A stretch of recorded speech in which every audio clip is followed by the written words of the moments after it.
Setelah aku menemukan tulang Ratna di balik dinding, rumah ini menjadi semakin liar.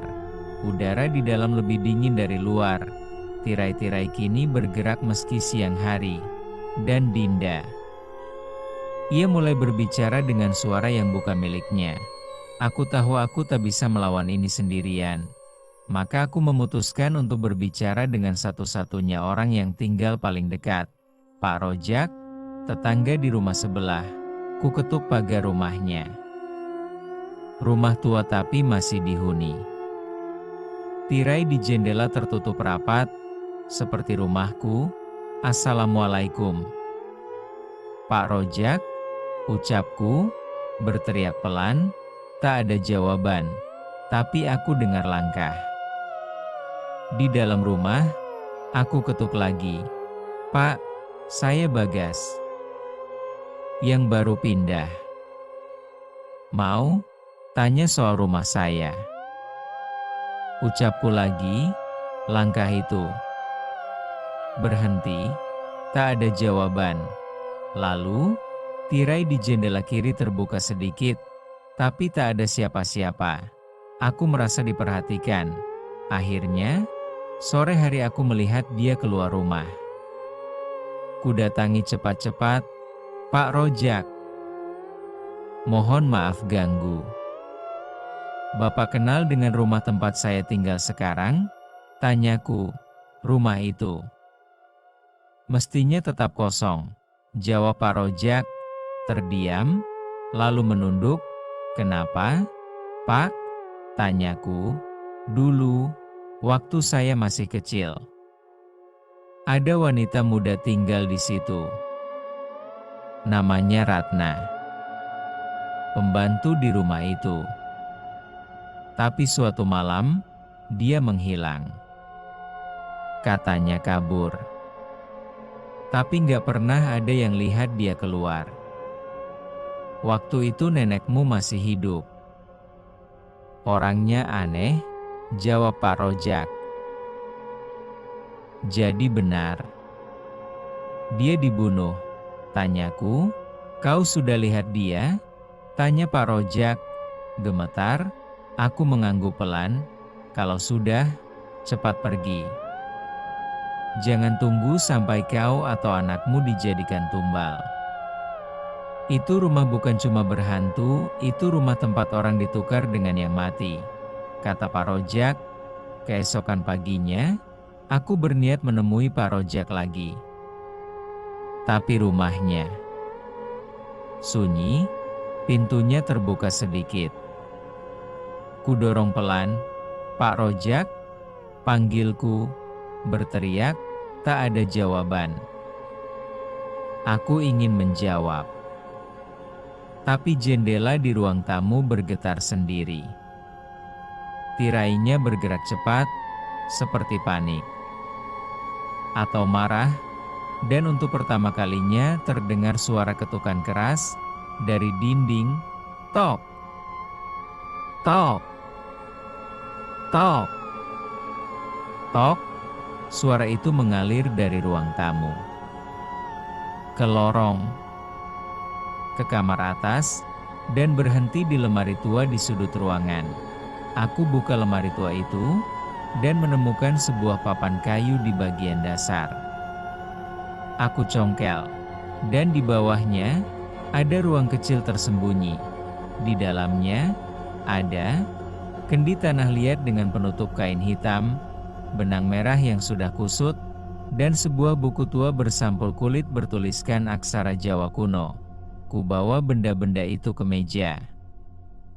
Buku itu berisi ritual pemanggilan dan pengikatan arwah. Beberapa halaman hilang, sobek, dan beberapa penuh bercak darah kering. Lalu aku menemukan halaman ini. Untuk mengurung roh yang mati tanpa restu, ikat namanya dengan darah pewaris. Tirai adalah pengikatnya. Darah adalah penutupnya. Jika pengikat mati, pengganti adalah darahnya. Itu artinya aku atau Dinda, gumamku, Membaca pelan, kupanggil Rina ke atas. Kukatakan padanya apa yang kutemukan. Dia tak bicara, hanya menatapku lama. Kamu ingat waktu kamu kecil? Kamu pernah sakit keras? Tanya Rina. Pelan, iya, jawabku. Ibumu bawa kamu ke rumah ini. Tapi bukan buat dirawat. Aku temukan fotonya. Kamu dibaringkan di tengah lingkaran merah. Seperti ritual. Ujar Rina, apa maksudmu? Aku pernah jadi bagian dari ini? Tanyaku, kamu sudah diikat sejak kecil. Gas. Rumah ini milik darahmu. Dan sekarang, Dinda adalah penggantimu. Jawab Rina, meneteskan air mata. Aku mendengar suara langkah dari kamar Dinda. Kutinggalkan Rina di kamar dan berlari ke kamar anakku. Saat pintu terbuka, kulihat Dinda duduk di tengah lantai, dengan lingkaran benang merah di sekelilingnya. Di depannya, Ratna, jelas, utuh, bersinar samar merah darah. Kulangkah masuk. Sepi. Meja makan masih ada makanan setengah jadi. TV masih menyala, menampilkan saluran kosong penuh semut. Aku naik ke lantai 2, dan di kamar tidurnya, ada tulisan di kaca jendela, tertulis dengan jari, "Kau terlambat." Kudengar suara dari bawah. Cepat-cepat kuturuni tangga. Tirai ruang tamu rumah itu bergerak, perlahan, dan aku melihat bayangan Ratna di baliknya. Dia tak muncul penuh, hanya separuh wajahnya. Tapi senyumnya mengerikan. Separuh bibirnya sobek ke pipi, matanya hitam dan meneteskan darah. Kau mencoba melarikan diri dari darahmu sendiri, Bagas. Tapi rumah ini tahu siapa yang seharusnya membayar, ucap Ratna, berbisik dari balik tirai. Aku menemukan Dinda menulis di dinding dengan spidol merah. Dinda. Kamu nulis apa? Tanyaku. Pelan, dia menoleh dengan kepala miring, tersenyum aneh. Nama-nama yang dia bisikkan ke aku. Yang akan dipanggil selanjutnya, jawab Dinda. Kupandangi tembok itu, dan nama terakhir yang ia tulis adalah Rina. Tetangga kami hilang, anakku tak lagi jadi dirinya, dan istriku. Kini target berikutnya. Rumah ini sedang berburu, dan kami hanya pion dalam ritual yang diwariskan turun-temurun. Aku tak bisa tidur malam itu. Duduk di ruang tamu, dikelilingi tirai yang tak lagi kututup sepenuhnya. Kubiarkan mereka terbuka sedikit. Biar aku tahu kalau dia datang. Di tanganku, kutekan kuat surat Ratna yang kutemukan di loteng. Di benakku, hanya satu hal. Kenapa nenekku melakukan semua ini? Rina duduk diam, tatapannya kosong ke arah luar jendela. Dinda tak mau sarapan, dan terus menggumamkan lagu yang tidak kukenal. Rin, kita harus pergi. Hari ini, ujarku, kita gak bisa kemana-mana, Bagas. Kamu tahu itu, jawab Rina, tanpa menoleh. Tidak, kita masih bisa, ujarku. Kamu gak dengar? Rumah ini udah nempel ke kita. Kayak akar. Semakin kamu tarik, makin dalam dia mencengkeram, jawab Rina. Kita akan ulangi. Tapi kali ini, dengan restu darah, ucap Ratna, berbisik, Dinda. Jangan, kataku, menahan teriak. Dinda menoleh, tapi matanya sudah bukan milik Dinda, hitam. Pekat, penuh luka, aku terlambat, ritual telah dimulai kembali. Ratna ingin ganti tubuh. Dan dia memilih anakku. Tirai di seluruh rumah bergerak liar malam itu, dan dari balik tiap kain merah itu, satu sosok muncul, satu arwah, satu bayangan yang menunggu giliran. Rumah ini tak lagi menunggu. Rumah ini sedang makan. Malam itu rumah ini tak hanya dihuni oleh kami bertiga. Setelah Ratna memulai ritualnya, tirai-tirai menjadi pintu. Dan dari setiap tirai, satu persatu sosok keluar. Mereka tak berbicara. Mereka tak menyentuh. Mereka hanya berdiri. Menatap, seolah menunggu sesuatu. Menunggu aku menyerah. Aku seret Dinda dari lingkaran benang merah. Tubuhnya dingin seperti es. Matanya terbuka, tapi kosong. Ratna hanya menatapku dari sudut ruangan. Keluar dari anakku. Dia bukan milikmu, kataku. Teriak, bukan aku yang memilih dia, tapi darahmu. Dia hanya meneruskan apa yang telah dimulai, ucap Ratna. Tenang, aku akan akhiri semua ini, ujarku. Kalau kau bisa, ucap Ratna. Aku gendong Dinda keluar kamar, turun tangga, tapi di bawah, di setiap sisi ruangan, sosok-sosok itu berdiri. Laki-laki tanpa kepala, wanita tua berselendang kain kafan, anak kecil dengan wajah terbakar. Semua menatap, diam, menunggu. Satu di antara mereka berbisik, kalau dia selamat. Satu harus menggantikan, ucap sosok bayangan. Kukunci pintu kamar. Kudekap Dinda erat. Rina memeluk kami. Tangannya gemetar. Kita harus keluar. Kita harus keluar malam ini juga, kata Rina. Kalau kita keluar dengan Dinda begini, dia akan mati, ujarku. Jadi apa? Kita diam saja, tanya Rina. Aku harus kembali ke ruang itu. Ke tempat ritual pertama. Di ruang bawah tanah. Di bawah loteng, kataku. Itu tempat ibumu dulu sering berdoa. Sendirian. Berjam-jam. Kadang bicara sendiri, ujar Rina. Menunduk, takut. Kupeluk Dinda dan mengantarnya tertidur.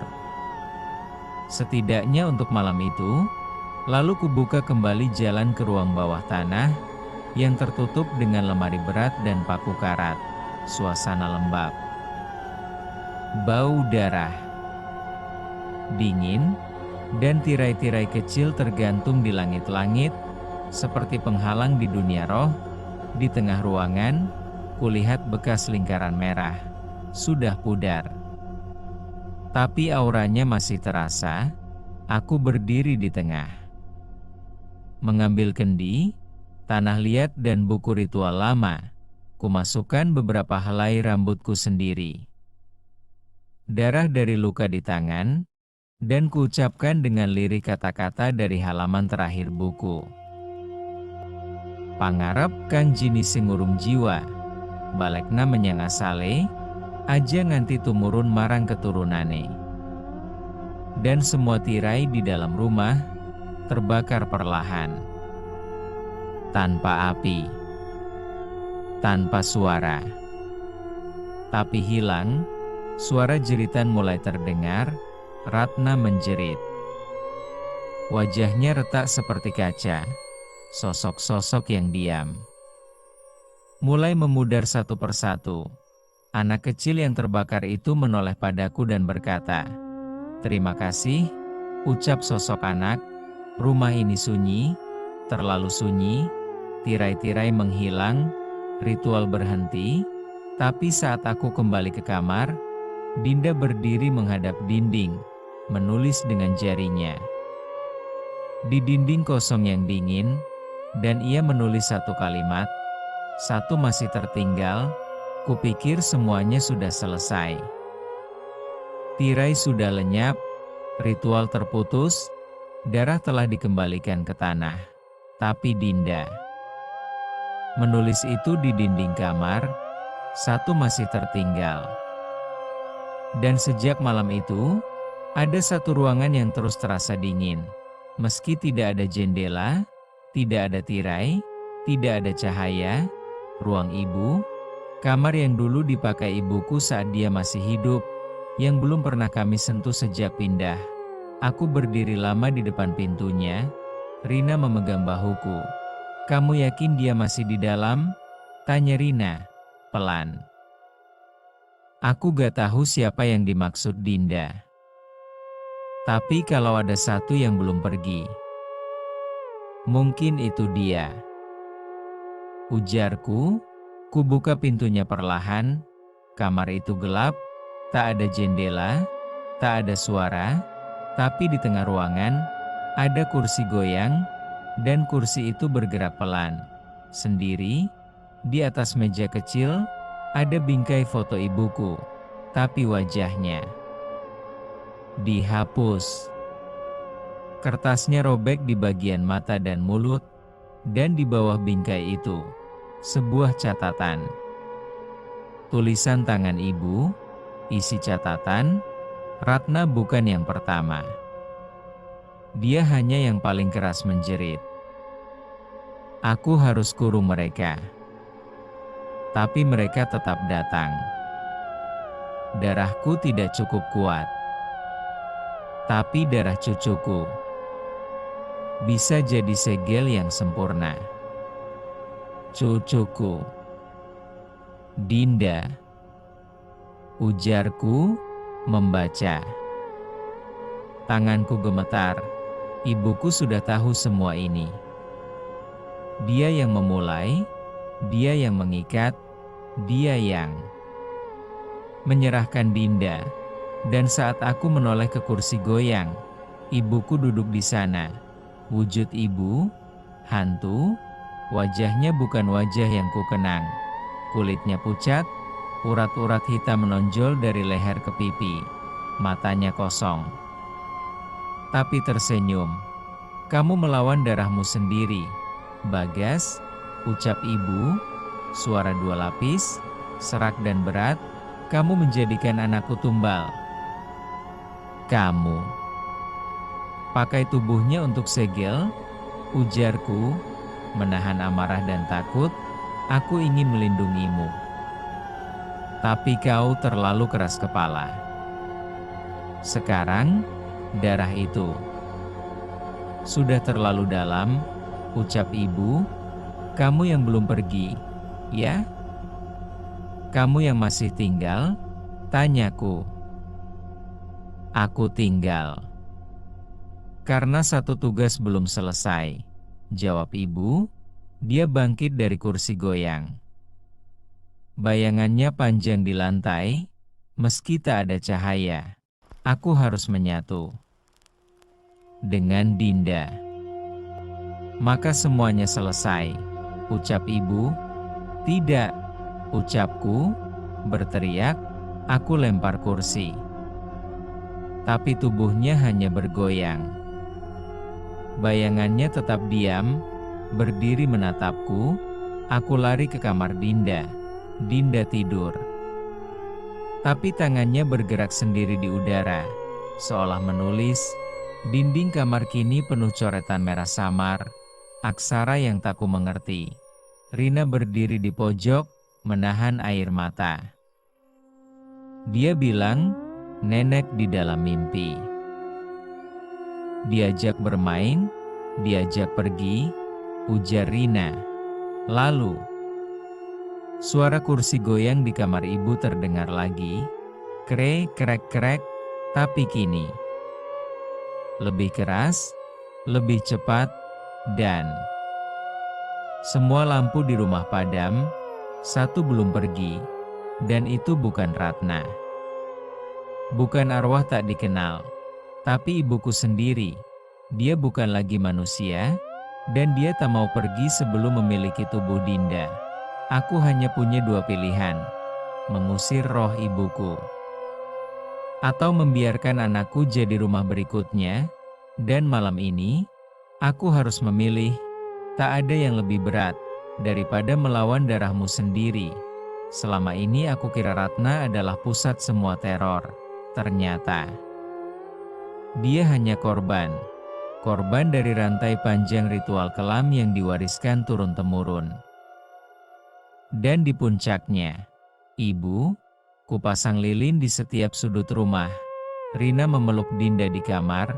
Aku berdiri sendirian di tengah ruang tamu. Tempat tirai dulu biasa bergerak, kini hanya dingin yang tersisa.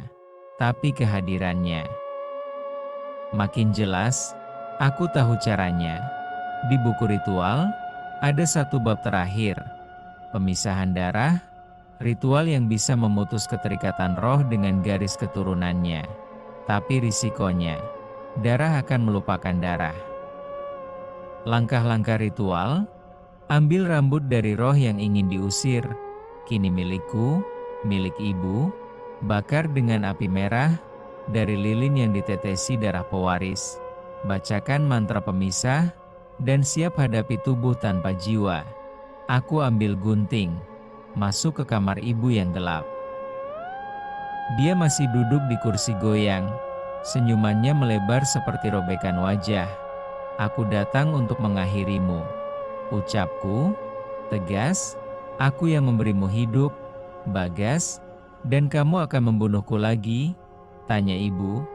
Kamu sudah mati, Bu. Tapi kamu terus hidup dalam dosa, jawabku. Dengan tangan gemetar, aku gunting sehelai rambutnya. Tubuhnya tak bergerak, tapi matanya meneteskan darah. Aku kembali ke ruang tengah, taruh rambut itu di atas piring tanah liat. Kuteteskan darah dari tanganku sendiri, lalu menyalakan api. Rambut itu langsung menyala merah. Ku dengar jeritan dari atas, dari kamar ibu, bukan jeritan biasa, tapi seperti dua suara dalam satu tubuh. Lalu aku bacakan mantranya. Roh dari darah, yang tak mau reda, kini kupisahkan dari tubuh dan nama. Lampu-lampu rumah berkedip liar, dinding bergetar, Dinda menangis keras di kamar, dan dari tangga, ibu turun perlahan. Tapi kini, tubuhnya meleleh, kulitnya robek, matanya menghitam, tulangnya muncul dari sela-sela daging yang retak. Kau anak durhaka, ucap ibu, teriak serak, dan kau ibu peneror anakmu sendiri. Jawabku. Aku lempar api merah itu ke lantai, membentuk lingkaran di sekeliling tubuh ibu. Dan saat itu juga, tubuhnya berhenti membatu. Dia terjebak dalam api darah, kursi goyang jatuh, ruang menjadi sunyi, dan tubuh itu jatuh ke lantai, retak, hancur. Yang tersisa hanya bau sangit dan rambut abu-abu gosong. Aku peluk Dinda. Dia demam, tapi sadar. Rina duduk di sebelah, menangis dalam diam. Ayah. Suara neneknya udah nggak ada, kata Dinda. Lemah? Iya, sayang. Nenek sudah pulang ke tempat yang seharusnya, ujarku. Pelan. Mengusir roh orang asing satu hal, tapi mengusir roh ibumu sendiri, itu menggores jiwa lebih dalam dari luka manapun. Rumah ini masih berdiri, tapi terasa lebih ringan. Tirai sudah tak ada, dan untuk pertama kalinya, matahari benar-benar masuk ke jendela. Tapi aku tahu, belum selesai. Sebab saat aku buang abu rambut ibu keluar rumah, ada tangan kecil menarik punggung bajuku dari belakang. Bagas, masih ada satu lagi, ucap suara bocah berbisik. Apakah yang akan terjadi selanjutnya? Bersambung. Terima kasih kepada teman-teman semua yang sudah menonton dan menyimak juga mendengarkan cerita ini. Wabillahi taufiq wal hidayah. Wassalamualaikum warahmatullahi wabarakatuh.